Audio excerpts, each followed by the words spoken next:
अस्सलामुअलैकुम जी। सबसे पहले मैं आपका दिल से थैंक्स बोलना चाहती हूँ, जिस तरह आप मुझे सपोर्ट कर रहे हैं, मुझे इतने अच्छे कमेंट्स कर रहे हैं। तो आज की रेसिपी मैं आपके साथ शेयर करने लगी हूँ खीर की। तो चलें इसे बनाते हैं।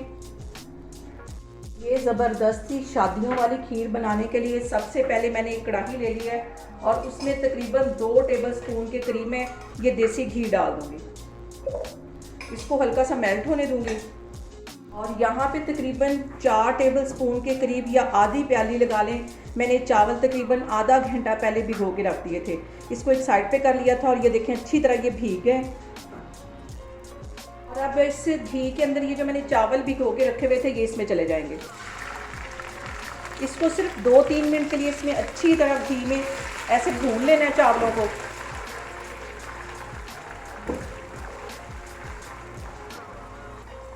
शादियों पे जो हम खीर खाते हैं और हमें समझ नहीं आती कि इन्होंने इसमें ऐसा क्या डाला हुआ है जो इतनी टेस्टी ये खीर है, तो ये उसी तरीके से मैं आपको आज बताने लगी हूँ।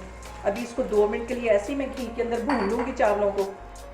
और अब इसके साथ ही 3-4 मैं सब्ज़ इलायचियाँ डाल दूँगी ताकि जो इसकी खुशबू है वो भी अच्छी तरह खीर के अंदर चली जाए। इसको भी 2 मिनट के लिए अच्छी तरह भून देना है। चावलों को मैंने देसी घी के अंदर तकरीबन 3-4 मिनट के लिए अच्छी तरह भून लिया है। अब इसके अंदर मैं 2 लीटर के करीब दूध डाल दूंगी।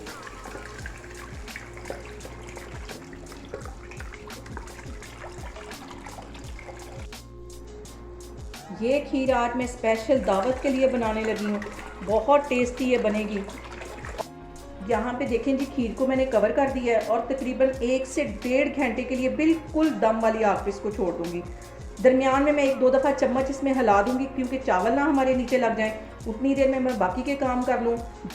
यहाँ पे देखें जी, खीर को पकते हुए तकरीबन 2 से 2.5 घंटे हो गए और चावल भी अच्छी तरह गल गए और दूध का आप कलर देखें हल्का हल्का सा गोल्डन आ गया। यहाँ पे देखें जी, आप खीर के कलर से अंदाज़ा लगा सकते हैं ये हल्का हल्का गोल्डन हो गया कि ये इसको मैंने कितनी देर पकाया है। और 1 कप की जितनी यहाँ पे मैं चीनी डालने लगी हूँ, 1 कप से भी थोड़ी सी कम है, आप अपने टेस्ट के मुताबिक कम या ज़्यादा कर सकते हैं। और इसके साथ ही 1 चुटकी से भी कम थोड़ा सा मैं नमक डालने लगी। इससे खीर का जो टेस्ट है वो बहुत बढ़ जाएगा। इसको मिक्स कर लेना अच्छी तरह।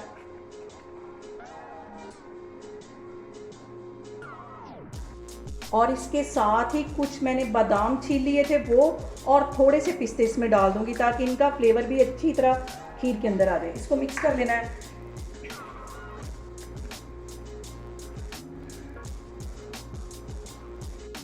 और यहाँ पे देखें जी, 1 टेबल स्पून मैंने वनीला कस्टर्ड का ले लिया था और तकरीबन आधी प्याली दूध की ले ली थी। इसमें अच्छी तरह इसको घोल लिया और ये इसमें डाल दूंगी।